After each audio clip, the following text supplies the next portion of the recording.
Muy buenas noches, Magistre Pereira, compañero Hugo, compañera Carla, bienvenidos. Vamos a tener una conversación muy interesante, una tertulia, en la cual vamos a conversar y a entrar un poquito en debate sobre lo que se refieren las fake news en el tiempo de pandemia, cuando apareció el COVID-19 que tanto daño le ha hecho al mundo y hasta ahora persiste, ¿verdad? Primero me gustaría hacer una pequeña introducción. ¿Qué entendemos por fake news? Vamos a ver. Cuando aparece la web 2.0, aparecen las redes sociales, ¿verdad? El Internet. Luego van apareciendo poco a poco surgiendo muchas problemáticas que son entre ellas cuando estas redes se encuentran con el periodismo, con la comunicación. Lo que funge, lo que es el periodismo digital. El periodismo digital hay de dos clases. Uno que es profesional y que es de carácter científico, y hay otro periodismo digital que es de carácter aficionado o que es empírico, ¿verdad? En ese lugar es donde nacen las fake news, ¿verdad? Personas que sin conocimiento o a propósito hacen una noticia falsa. Ahora ya que conocemos un poquito el concepto de lo que es una fake news, vamos a aplicarlo en el entorno del tema del COVID.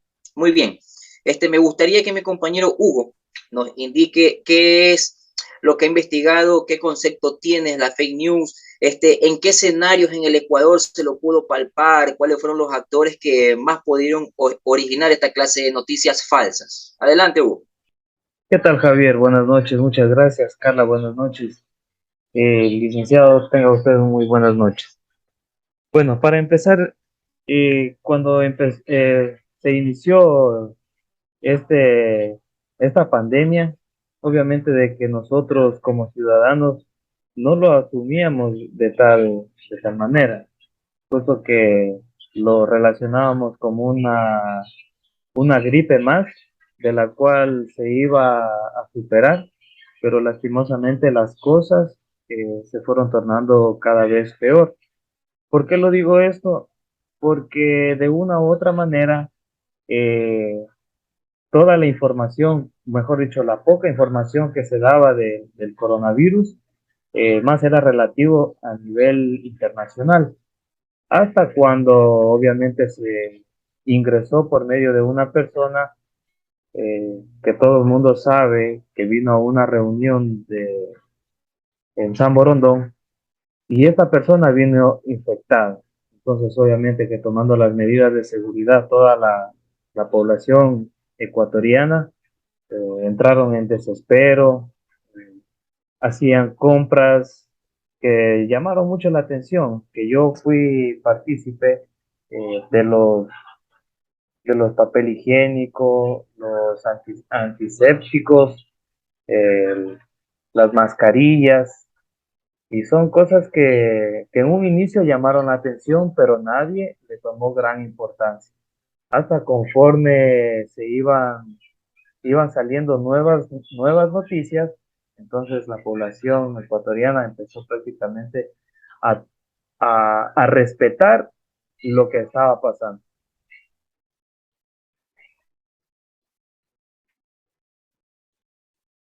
Por ejemplo, en este caso, comparto esta pequeña imagen porque el comercio, cuando se declaró pandemia a nivel mundial, los vendedores ambulantes fueron las personas que prácticamente asumieron este negocio. Si ustedes no mal recuerdan, las farmacias, todos los centros de distribución eh, de utensilios farmacéuticos colapsaron. Entonces, Las distribuidoras, este correcto. tipo de personas prácticamente vieron el negocio redondo para poder obviamente incrementar sus ingresos. Pero sin embargo, descuidaban la parte muy esencial que era la salud, que ustedes lo pueden eh, haber visto también en el medio donde ustedes se desarrollan. Carla, no sé de pronto en su sector, en su ciudad, cómo se manejó este tema. Sí, la verdad es que tengo mucho que decir. Incluso volviendo al principio de lo que nos comentaba nuestro compañero Javier, que eran las denominadas fake news en la ciudad. de información y desinformación. Circuló en los primeros meses de la pandemia y fue tan grande que se necesitaba un esfuerzo que abarque más frentes para poder comunicar con eficiencia el fenómeno y sus diferentes artistas.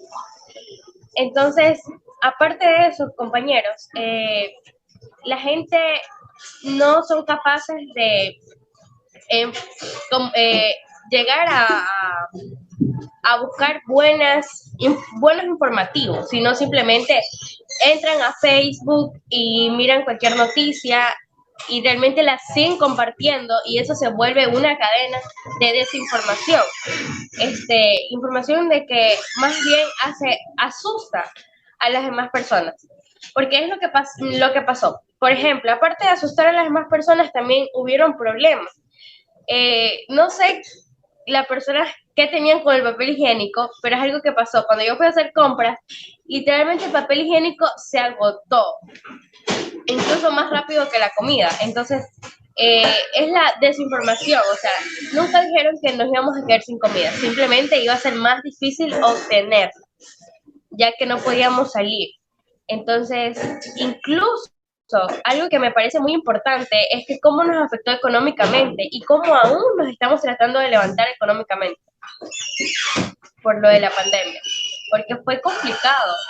Incluso, hablo por mi experiencia y hubieron muchas familias que pasaron muchos días, incluso a veces, mi mamá decía era, si comemos en la mañana y en la tarde, ya en la noche no merendamos, porque no quedaba mucho alimento, porque era complicado obtener las cosas. Ahora, yo me pongo a pensar en las personas que tienen los niños pequeños, que no entienden estos temas, y seguían compartiendo las noticias falsas. Entonces, hubieron incluso mucho maltrato familiar, Sí, mira, interfamiliar, psicológicamente, fue fatal. sí, mira, Carla, acotando lo que tú dices y que prácticamente llama la atención, el tema de prever los alimentos fue algo tan importante y tan necesario que de pronto nosotros los alumnos lo podemos asimilar.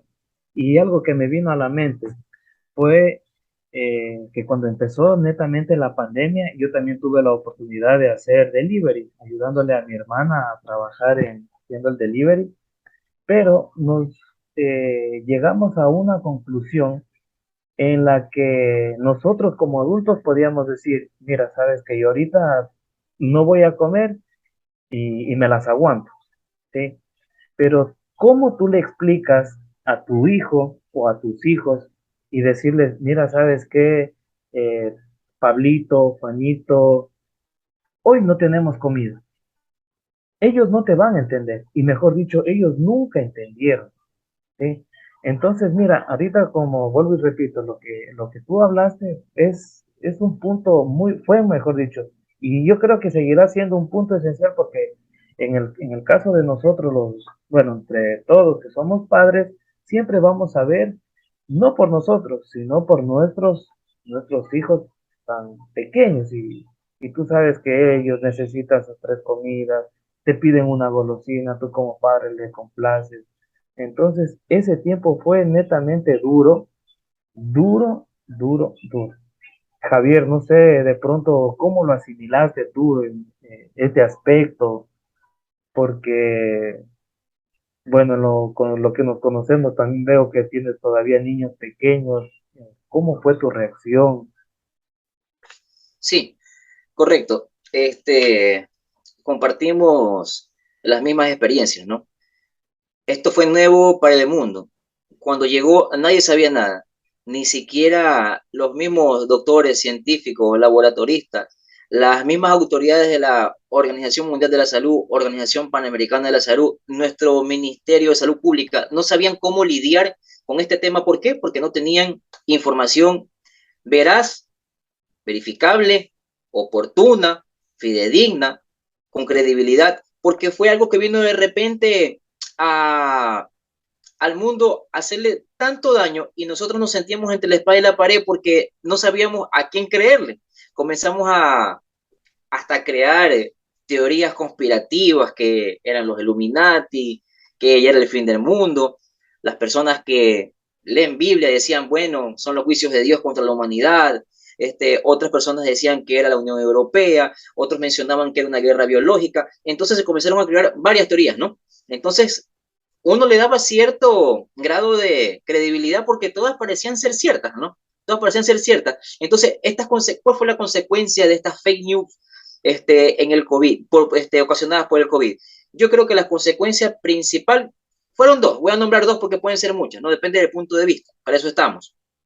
La primera es la desinformación, que causó especulación. Causó especulación. Y la segunda es que esa desinformación originada por esas fake news causaron también bastante especulación, ¿no? ¿Verdad? Entonces yo cuando estoy desinformado, ¿no? ¿Verdad? No sé cómo reaccionar. La especulación directamente apuntó al mercado, ¿no? Tanto que decían las personas de que estas distribuidoras farmacéuticas mundiales, etcétera, eran las que habían ocasionado este tema del COVID. Quizás esta época de pandemia que aún no se acaba, pero ahorita tenemos un poquito más de información, ¿verdad? Nos deja una enseñanza nos puede dejar, ¿verdad? Lo peligroso que es o generar información falsa sin conocimiento de causa. Segundo, compartir información falsa, muy peligroso.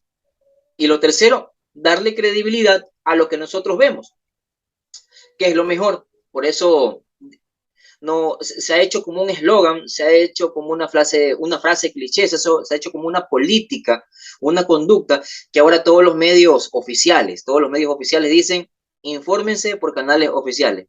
Policía, ministerio, fiscalía, etcétera, etcétera, etcétera, dicen, infórmense por canales oficiales. Porque si hubo una temporada para aprender de lo que son las fake news, fue el COVID.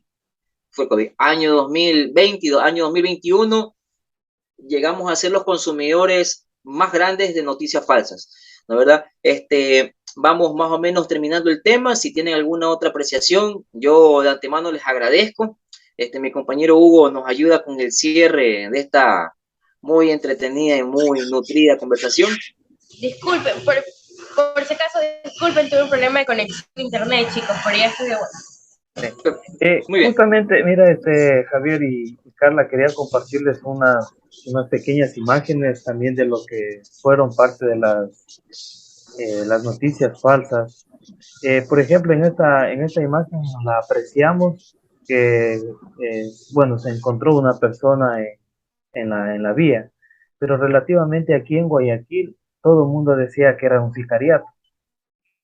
Entonces lo asimilaban de esa manera y obviamente de que las personas que tomaban procedimientos no sabían a lo que se enfrentaban. Y viceversa, a veces personas que verdaderamente estaban muriendo con COVID no tomaban lo tomaban muy relajados. Bueno, pues será porque no sabíamos cómo afrontar este tipo de escenario.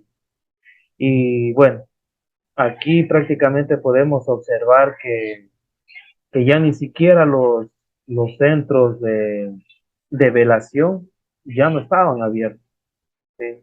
Entonces, muchas de las personas, de pronto, yo leí en una nota que decía que ya, como ya no los reciben en los panteones, pues obviamente que tienen que empezar a bien enterrarlos en sus patios o bien empezarlos a cremar. No sé si de pronto ustedes vieron algo similar con esto, pero bueno, en la parte que yo lo viví, sí fue netamente, fue duro. Y otra muy adicional, no sé si recuerdan la fosa común que supuestamente se hizo en Pascuales, aquí en la ciudad de Guayaquil, pero lastimosamente eso también colapsó y quedaron los containers, unos containers que quedaron botados llenos de cuerpos. eh, Fue una totalidad. Pero, Bueno, que en un inicio la noticia decía que no, que ya todo estaba controlado, y cuando los moradores de este sector empezaron a denunciar, era porque ya empezaba el mal olor de los cuerpos.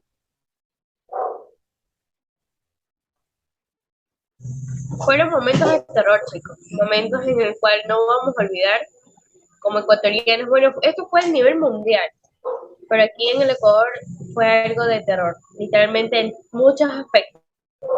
Incluso quedaron algunas personas traumatizadas y aparte de eso, no tomamos conciencia todo el mundo. Seguimos sin seguir las reglas de cómo prevenir el COVID, porque no es algo que ya se ha ido, es algo que ya tenemos controlado, no al 100%. Entonces creo que es necesario recordar que tenemos que tomar las medidas de bioseguridad, dar un ejemplo como informadores, como comunicadores, tenemos que también influir bastante. Y nada, me parece un tema muy importante, me encanta hablar de estos temas, me encanta empaparme de las cosas que realmente sí pueden llegar a despertar más conocimientos hacia nosotros. Compañeros, yo les agradezco mucho sus intervenciones. Como recomendación, informémonos siempre por fuentes confiables, por canales oficiales. No seamos presos de estas noticias falsas. Siempre hay que pasar por un filtro la información que sea verificable, que sea confiable. Recordemos que conforme a la Constitución de la República del Ecuador, en los artículos 16 en adelante, en el capítulo que habla de la comunicación, los derechos que tenemos los ecuatorianos son tenemos derecho a recibir información confiable. Eso a manera de consejo. Compañeros, magíster, espero que esta exposición haya sido de su agrado. Esperamos vernos pronto nuevamente. Hugo, Carla, un abrazo. Gracias. Muchas gracias, Javier. Piche, muchas gracias. Carlita, que tenga una excelente noche. Muchas gracias. Gracias.